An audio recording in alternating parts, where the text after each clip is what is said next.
ABD başkanlığına seçilen Joe Biden, ülkede 3 bakanlığa yönelik siber saldırıların ardından siber güvenliği yönetiminin en önemli önceliklerinden biri yapacağını ve saldırıların sorumlularının büyük bedel ödeyeceğini belirtti. Rusya, konuyla ilgili sessizliğini korurken, ABD'nin bu tavırlarına karşı geçtiğimiz günlerde Türkiye'ye uygulanan yaptırım kararları sonrası çok sert tepki göstererek ve Rus lider Vladimir Putin'in Başkan Recep Tayyip Erdoğan'ı öven konuşması ile gündeme gelmişti.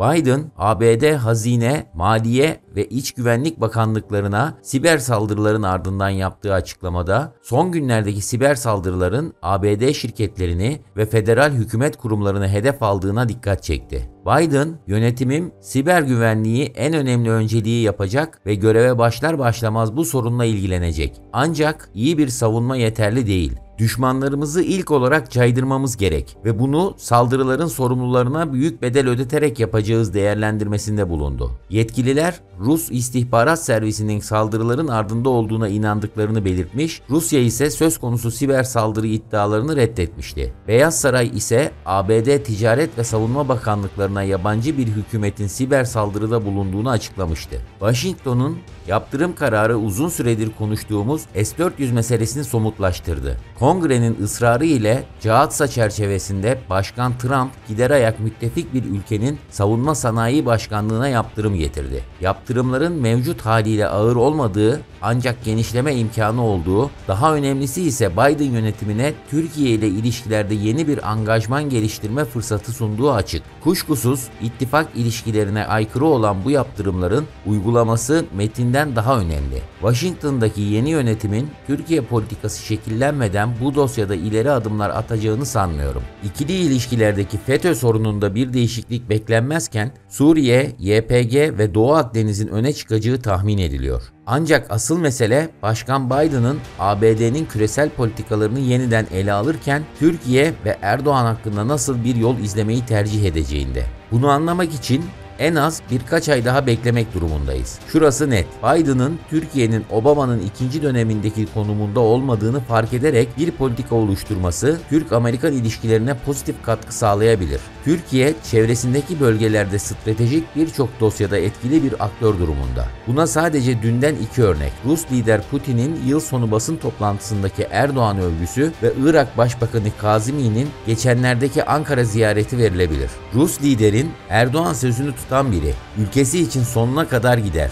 Övgüsünün yaptırımlardan sonra gelmesi tesadüf değil. Putin, ABD yaptırımlarının asıl hedefinin Rus silahlarının dünya pazarında yaygınlaşmasını engellemek olduğunu elbette biliyor. Bu sebeple Ankara'nın S-400 angajmanında geri adım atmasını istemiyor. Ankara verdiği sözde durur ancak S-400 konusunu Washington ile ilişkilerini kilitleyecek bir konu olmaktan çıkarma arayışını da sürdürür. Rusya ile rekabet, işbirliği sarkacında yürüyen dinamik ilişki, Batı İttifakı ile olan birlikteliğin alternatifi değil. Bazı çevrelerin sandığının aksine Rusya, Çin, İran ekseni diye bir eksen de yok zaten. Biden'ın Rusya'yı hedefe koyması durumunda Ankara ile Moskova arasındaki ilişki zorlu bir teste tabi tutulabilir. Bence Putin bunu gördüğü için Erdoğan ile çalışmaya önem veriyor. Dağlık Karabağ Savaşı'nda Azerbaycan'ın zaferine ciddi destekte bulunan Türkiye'nin Kafkaslar'da gücünü arttırmasına karşı çıkmıyor. Ankara'nın Ukrayna ile giderek derinleşen ilişkilerine yüksek sesle itiraz etmiyor. Putin'in Erdoğan ile çalışma konusunda gösterdiği bu realizmi Macron'un neden gözden kaçırdığını merak ediyorum.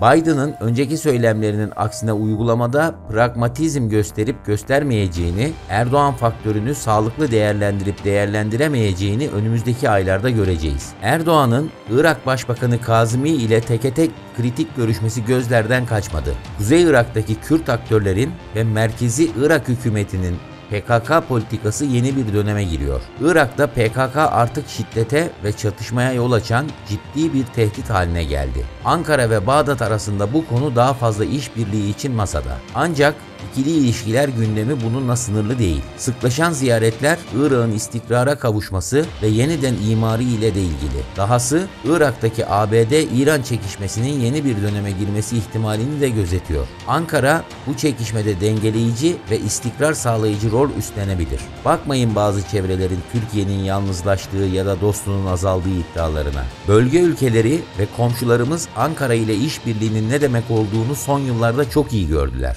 Suriye ve Libya'da başarılı operasyonlar yapan, Katar'ı ablukada koruyan, Türkiye ile yakın çalışmak Azerbaycan'a 44 günde kazanılan muhteşem bir zafer hediye etti. Bağdat'ta bu yeni gerçekliğin farkında. ABD Dışişleri Bakanı Mike Pompeo ise Ankara'nın Rusya'dan S-400 füze savunma sistemi alımı nedeniyle ABD'nin Türkiye'ye getirdiği Cahatsa yaptırımları hakkında Dışişleri Bakanı Mevlüt Çavuşoğlu ile telefon görüşmesi yaptı. Pompeo, görüşmede yaptırımların hedefinin Rusya olduğunu, Türkiye gibi ABD müttefiki veya ortağının askeri kabiliyetleri ya da muharebeye hazırlık düzeyine zarar verme niyeti taşımadığını belirtti. ABD Dışişleri Bakanlığı Sözcüsü Yardımcısı Cale Brown'un yaptığı yazılı açıklamaya göre Pompeo görüşmede Çavuşoğlu'na Türkiye'nin S-400 alımının Amerikan personeli ve askeri teknolojisinin güvenliğini tehlikeye attığını ve Rusya'nın Türk Silahlı Kuvvetleri ve savunma sanayine erişim imkanı tanıdığını söyledi. Pompeo görüşmede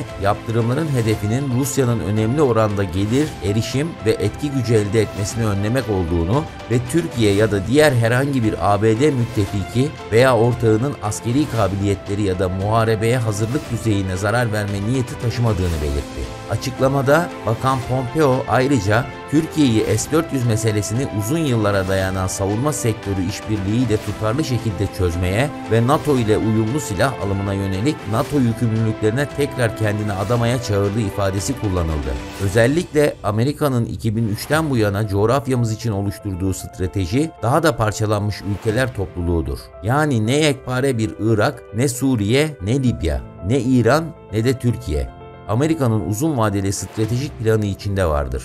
Bu planı adım adım uygulamak için 30 yıldır bölgemize müdahale ediyor. Türkiye, Amerika'nın Orta Doğu için yani bölgemiz için uzun vadede çok parçalı ülkeler stratejisine 2013'ten bu yana güçlü bir direnç gösteriyor. Amerika'nın bölgemizdeki stratejisi ve çıkarlarıyla Türkiye'nin stratejisi ve çıkarları çatışıyor. Bu çatışma Amerika'nın Türkiye'yi hasım olarak görmesinin ana sebebi. Türkiye'nin bağımsız dış politika üretmesi ve çıkarları için çoklu diplomasiyi hayata geçirmesi Amerika'yı çıldırtmış görünüyor. Bu videoda bahsettiklerimiz bile Türkiye'nin neden hedefte olduğunu gösteriyor. Biz şimdilik susalım. Ne Macron'un bizim derdimiz Erdoğan cümlesini ne Biden'ın Erdoğan'ın devirmek için muhalefeti destekleyeceğiz sözünü hatırlatmaya gerek yok. Susalım. Asımlarımızla anladıkları dilden mücadele etmek için susalım.